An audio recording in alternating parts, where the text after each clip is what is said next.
you? I'm Jeff Bezos. And what is your claim to fame? I'm the founder of Amazon.com.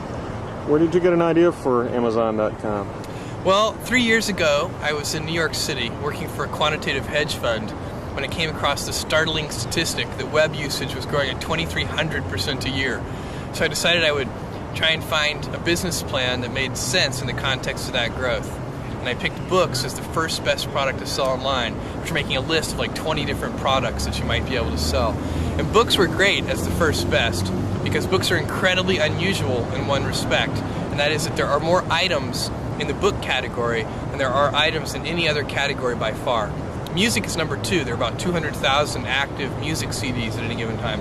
But in the book space, there are more than 3 million different books worldwide active and in print at any given time across all languages, more than 1.5 million in English alone. And so when you have that many items, you can literally build a store online that couldn't exist any other way. And that's important right now because the web is still an infant technology. Basically right now, if you can do things using a more traditional method, you probably should do them using the more traditional method. What kind of inventory do you keep? We inventory the best-selling books. At any given time, we're inventorying in our own warehouse only a couple of thousand titles. And then we do almost in-time inventory for another 400,000 titles or so. We get those from a network of we order electronically from a network of wholesalers and distributors. We order those today. They're on our loading dock the next morning. Then for another 1.1 million titles, we get those directly from 20,000 different publishers, and those can take a couple of weeks to get. And then there are 1 million out-of-print books in our catalog. We have a catalog of 2.5 million books altogether.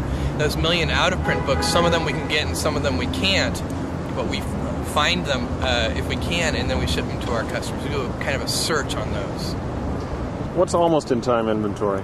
Almost-in-time inventory is the phrase we use to describe a whole selection of books that we offer. It's basically the things that are, below the 2,000th best-selling book up to the 400,000th best-selling book.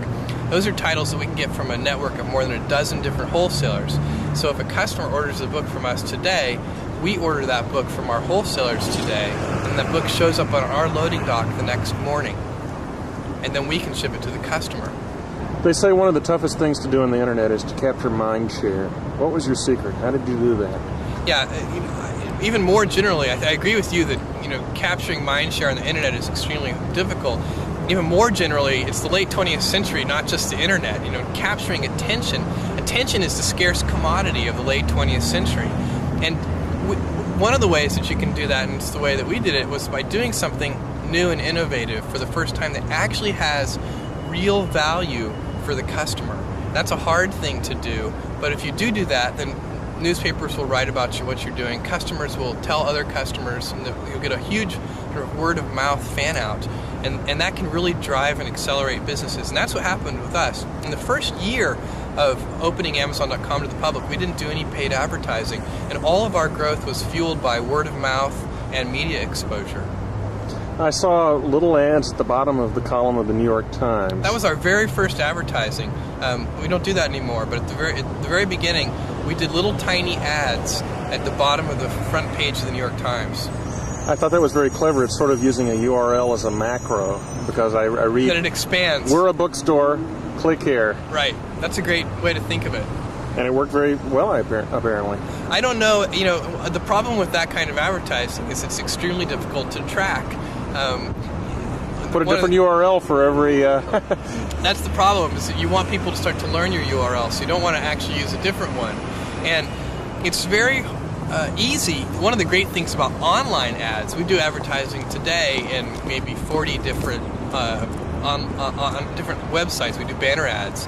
And that advertising is very easy to track in terms of knowing how effective it is. So we know for each piece of creative in each venue, not only how many click-throughs we get, but how many sell-throughs we get, and how many dollars of revenue it generates per ad dollar spent on that creative in that venue. And that is a sort of a marketer's nirvana in a certain sense. Well, it's an exciting place to be on the web right now. Oh, it absolutely is. I mean, it's just incredible. What's really incredible about this is that this is day one. This is the very beginning. This is the Kitty Hawk stage of electronic commerce. We're moving forward in so many different areas, and lots of different companies are as well. And the late 20th century is just a great time to be alive. You know, we're going to find out that I think a millennia from now, people are going to look back and say, wow, the late 20th century was really a great time to be alive on this planet.